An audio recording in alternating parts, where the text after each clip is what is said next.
All right, we're going to go ahead and get started this morning. Good morning, everybody. Thanks for tuning in this morning. My name is Pat Kane, Public Programs and Visitor Services Coordinator at the Museum of the Grand Prairie.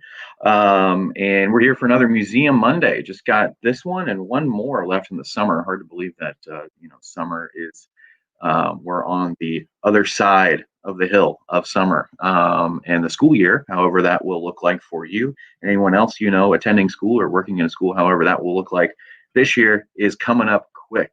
But let's enjoy a few more Museum Mondays this year with this one, all fun and Olympic Games, where we're going to talk about the international sporting event known as the Olympics, especially some local ties related to the Olympics.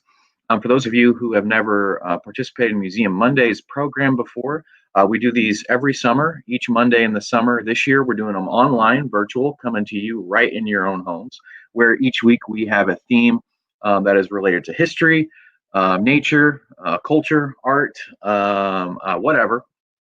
And we do a whole bunch of awesome things related to that particular theme. Today's theme, again, all fun and Olympic Games, talking about the international sporting event, the Olympics, and local ties to the Olympics. If you have any questions, write them down in the comment section below.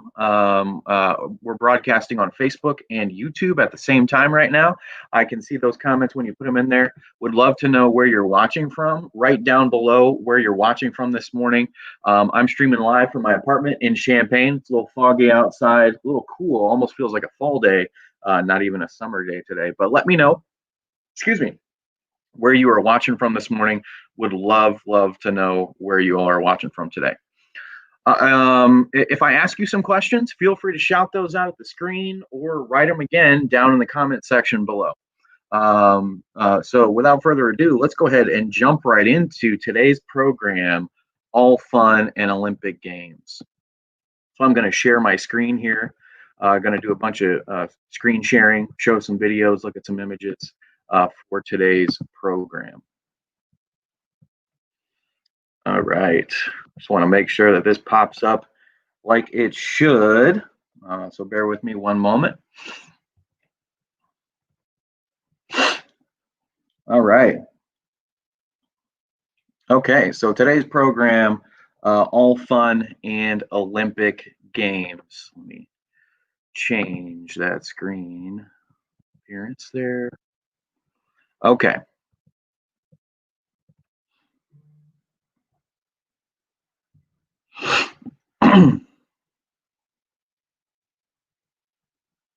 All right, so today's program, all fun and Olympic Games. Again, my name is Pat Kane, work at the Museum of the Grand Prairie, part of the Champaign County Forest Preserve District.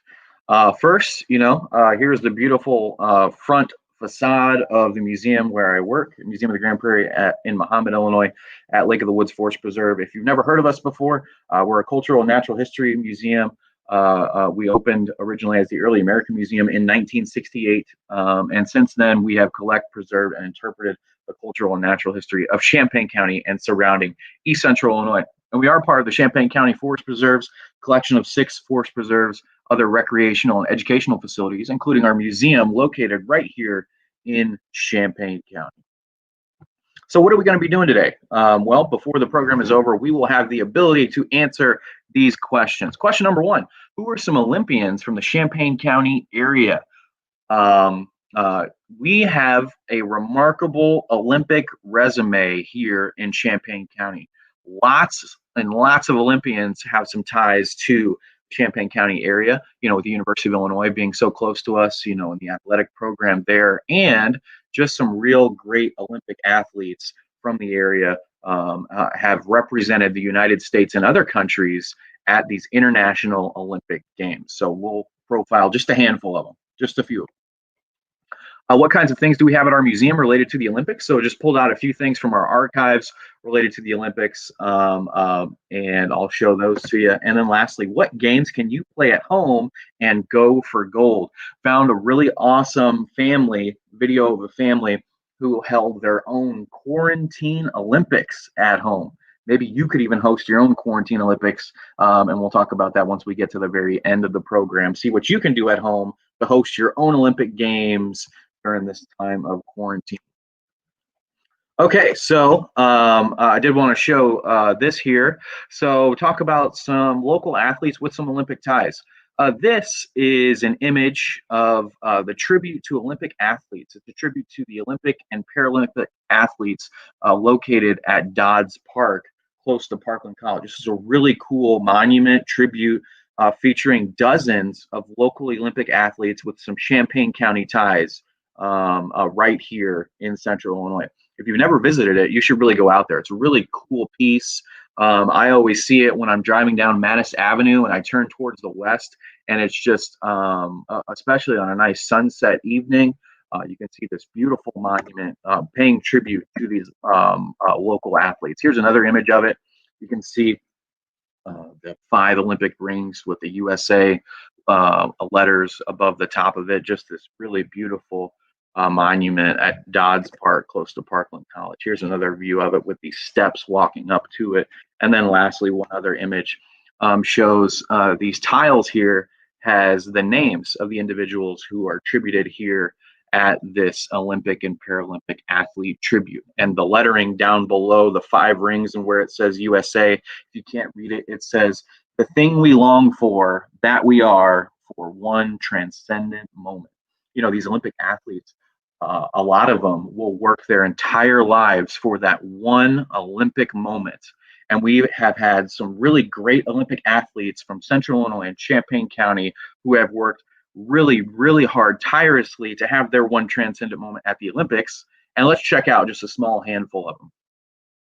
So I did some research on who was actually tributed at that Dodds Park monument. And the earliest Olympian on there with local ties is a guy by the name of Frank D. Murphy, pictured here soaring over the barrier in the pole vault competition because he represented the United States of America at the 1912 Olympics in the pole vault competition, and actually won a bronze medal, came in 3rd place at the 1912 Olympics. And he's the earliest one I could find on that Olympic and Paralympic monument tribute that we just saw at Dodds Park. Pictured here, my apologies, I misspelled the name up top there, but this is Nell Jackson, not Jackso, Nell Jackson, part of the 1948 U.S. Olympic team as a sprinter, track and field athlete. Pictured on the left there, on her jersey, it says Tuskegee. She was an athlete at the Tuskegee Institute, the historic institute here in the United States. And she also coached the Illinois State University and the University of Illinois track teams. And get this woman, this great athlete, this great woman with local ties, was the first Black head coach of the U.S. Olympic women's track and field team. And she has some great ties to the area, was the University of Illinois track coach and Illinois State University track coach at one point in time, but making history, breaking barriers as the first Black head coach of the U.S. Olympic women's track and field team. Pictured here is a guy by the name of Dwight Dyke Edelman, who some consider to be one of the greatest athletes to ever come to the University of Illinois. And shown here, he's jumping over another barrier here. He participated in the high jump at the 1948 Olympic Games. He was he played in the NBA. He played basketball, played football, was an all-around great athlete, and even an Olympic athlete competing at the 1948 Olympic Games. I believe I looked at his records there at those games, and he tied for 2nd in the high jump at the 1948 Olympic Games, Dwight Dyke Edelman. Here's another individual with local ties from the University of Illinois, pictured on the left there in his University of Illinois track and field uniform, Herb Mckinley, who participated in multiple Olympic Games representing the country of Jamaica, as it shows on the right there. You can see Jamaica on his sweater. And actually, get this, in Memorial Stadium in Champaign, Herb Mckinley broke a world's record by running the 440 meters in 46.2 seconds. And that world record was broken right here in Champaign County at Memorial Stadium. He would go on to compete in the Olympic Games, again, representing the country of Jamaica. Another notable Olympic athlete from the area, Blair, pictured on the right here, participated in speed skating. One of the best speed skaters of all time, male or female. And Blair was born and raised right here in Champaign, Illinois. Graduated from Champaign Centennial High School in Unit 4 School District. And she won 5 gold medals and 1 bronze medal. And up until Apollo Ono broke the record in 2017, Blair was the most decorated United States Winter Olympian of all time. And she grew up right here in Champaign, Illinois, right where I'm broadcasting from this morning. Blair grew up right here in Champaign, Illinois, an Olympic athlete, the most decorated United States Winter Olympian of all time up until 2017 when Apollo Ono broke that record. Another Olympic athlete with some local ties, Jean Driscoll, pictured on the left and right here. Paralympic athlete who came to the University of Illinois to originally play wheelchair basketball, but then eventually joined the wheelchair track and field team and won the Paralympic Boston Marathon, the wheelchair event, I believe 8 times. Just a monumental achievement for any athlete to win that historic marathon 8 times. And Jean Driscoll did that. And she's got some local ties, came to the University of Illinois. She also competed in 4 summer Paralympic Games, winning 12 gold medals, 12 gold medals. Most of us will never, ever go to an Olympic Games to participate, let alone even watch. We just watch from our own homes. And Jean Driscoll won 12 medals at 4 summer Paralympic Games. Amazing athlete from the University of Illinois. Last one I'm going to feature here, Tyler Mcgill. Most recently attended Champaign Central High School and competed at the 2012 Summer Olympics and won a gold medal as a member of the United States 4x100 meter medley relay team at the 2012 Summer Olympics. And I misspelled 1 there. My apologies. But Tyler Mcgill, also his mother teaches at Bottenfield Elementary School. So tons and tons of athletes. As I mentioned, go check out that tribute. Go check out that tribute to Paralympic and Olympic athletes featured here, located at Dodds Park in Champaign, if you ever get the opportunity. And just look at some of those names inscribed on this monument. Check out some of those individuals who represented the United States and other countries who are from right here in Champaign County. Okay, let's move back forward to where we were. So what kinds of Olympic artifacts are here at our museum? So I show these often, but I just really love these Time magazine covers. We have a large collection from, I believe, the Hodge collection at the Museum of the Grand Prairie, who collected every single Time magazine cover and a whole bunch of Saturday Evening Post covers, Life magazine covers. And I just like looking at these, these historic magazines here in the United States, Time magazine, Saturday Evening Post, and Life magazine at the front covers, because they really capture these moments in time. And we'll check out this one here on the left from February 2nd, 1976. It's an Olympic preview of those Winter Olympic Games, and it shows skater Dorothy Hamill there skating on ice. The one in the center here is from January 30th, 1984, profiling the Olympic Games happening then. Special report as it's listed at the top, and we've got 2 Olympic skiers featured on this cover. And on the far right, got one of the most decorated Olympians of all time from the United States, Carl Lewis, where this cover was from July 30th of 1984, profiling those Olympic Games happening then. So again, just really love these Time magazine covers as they capture these historic moments in United States history. This was pretty cool. I found this. It's actually in our Doris Hoskins archive for cultural diversity, but Doris Hoskins captured a whole bunch of local history, including this. This was published in the News Gazette. It was an Olympic diary from an Olympic athlete by the name of Chantal Bailey, who was a U.S. Olympic speed skater from Champaign. And she composed these diaries writing about her daily activities as an Olympian competing in Norway in the Winter Olympics when she participated. So if you have the opportunity, check out News Gazette archives, see if you can find those online, and check out Bailey's Olympic diary as she chronicles her time at the Winter Olympic Games in Norway as a U.S. Olympic speed skater. Pretty cool.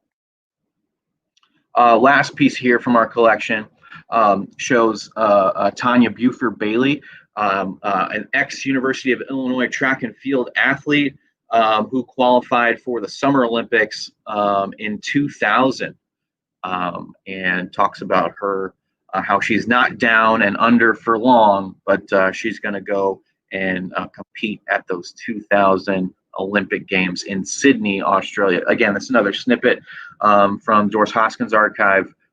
Looks like a clip from the News Gazette, local newspaper here in Central Illinois. So what games can you play at home to go for gold yourself? So I found this video, thought it was really cool, where you can have your own quarantine Olympics at home. So let's check just a little bit of this video out. The Dove Men Plus Care 3-in-1 bar is unique. It can be used on the hands, body, and face. It cleanses and moisturizes with 1/4 moisturizing cream, leaving your skin feeling comfortable and smooth. Dove Men Plus Care 3-in-1 bar. Go! Oh, God. There's no sports. There's no games. There's nothing to watch on TV. So we usually play like board games and card games at night. And I was just like, we have to try something new. Come back. Oh!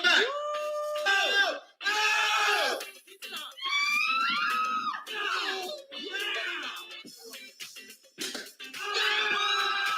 The Presley family are unlike anyone else I've ever met. The Presleys of Cornelius, North Carolina are definitely one of a kind. They've gone from stir crazy to quarantine Olympians. Me and Alex are twins, so pretty much everything we do, whenever we do chores, it's always turned into some sort of competition. The idea of the quarantine Olympics just kind of happened on a whim. And as a TikTok. He gets over to the ice machine and where the water is, and he says, we're going to try to drink out of a straw and drink the water out before it fills up and overflows. I actually was like, what am I sucking out of a straw for? But it went crazy viral. A good video will get 20,000 in a day. I think he woke up the next morning and that video got 5 million views. Oh, no! Alex had just said, let's just keep it going. He said, we'll just make it the quarantine Olympics. And it just caught. Oh, no. Look! I kind of wanted to make the games like something with everyday household items that people can do at their house. Alex is probably 90% of the games. He's the brain chop. All right, so the Presleys getting real creative, making their own quarantine Olympics. So that's pretty cool. So maybe you can do that at your own home. Go, with your family members and think of some creative games. Saw the Presleys there, basically using what they had at home and, awarding a gold, silver, and bronze medal there in their quarantine games. So check those out. That video is from ESPN. Also you can find more of those videos on YouTube and TikTok of the Presley family in their quarantine Olympics. What games can you play at home to go for gold? So there's also, Native Americans have a long history of recreation and games that I wanted to showcase a little bit too. So here is a website from the Illinois State Museum right here in the great state of Illinois. And they talked about Native Americans and, some things that they did for recreation and sport and games. Still we see quite a bit in today's day and age, in today's sports, lacrosse. So there's a lot of connections with Native Americans and lacrosse, played right here in Illinois. So check out this link here. I'm going to link this website at the end of this program at the bottom of the video in the comment section. But this is from the Illinois State Museum, talk about Native Americans and lacrosse. There's another game you could play at home too, straw game, Native American straw game, where it says, at night, most of the men seated like dogs on mats of round reeds play with straws. Nothing can exceed their ardor for this game. It says men played a game of straws in which the players wagered bets on the outcome. The gaming pieces included a bundle of 200 straws, all of which measured about 1 foot long, and a pile of about 500 small bean-shaped seeds from honey locust trees. The object of this game was to guess the remainder. At the outset, the seeds were divided equally among the players. The players used the seeds to register their guesses and to place bets. So it's a guessing game of how many straws are going to be left in a bundle, and really simple. You could play this at home if you got some straws, maybe some pencils, maybe some toothpicks, anything. Play this game at home. Again, I'm going to link this down below in the comment section afterwards. One last game here on this website is Plumstone Dice Game. Another dice game. It says, according to this website, women favored a dice game in which bets were wagered. Dice were made of 5 or more plum stones, each of which was painted or marked on one side and left blank on the other. Each player took turns rolling the dice by tossing them upwards and catching them in a small bowl or basket. The score of a player's roll was determined by counting the number of dice with marked surfaces, showing, and then assigning points based on a standard scoring system. So, maybe you could even create your own Plumstone dice game at home, this Native American dice game played by Native Americans here in Illinois. A whole bunch of others. But again, I'm going to link this at the end of the presentation in the comments section for you to check out that great resource.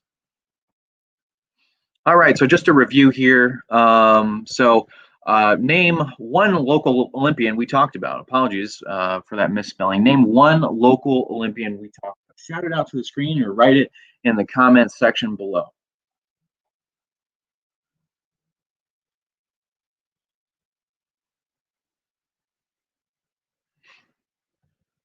Yes, we talked about a number of local Olympians. Let's check out just a small handful of those. Handful of local Olympians that we have from Illinois, or Central Illinois, right here in Champaign County. Here's Frank Murphy, pole vaulter, participating in the 1912 Olympics. Mel Jackson, the first Black head coach of the U.S. Olympic women's track and field team, also an Olympian herself. Dwight Dyke Edelman competed in the high jump at the 1948 Olympic Games, multi-sport athlete from the University of Illinois.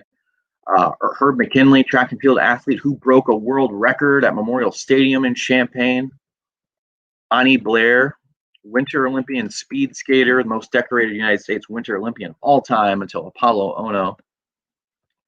Jean Driscoll, Paralympic athlete who has a dozen medals, participated in 4 Summer Paralympic Games, went to the University of Illinois on the wheelchair track and field team, wheelchair basketball team, also won 8 Boston marathons.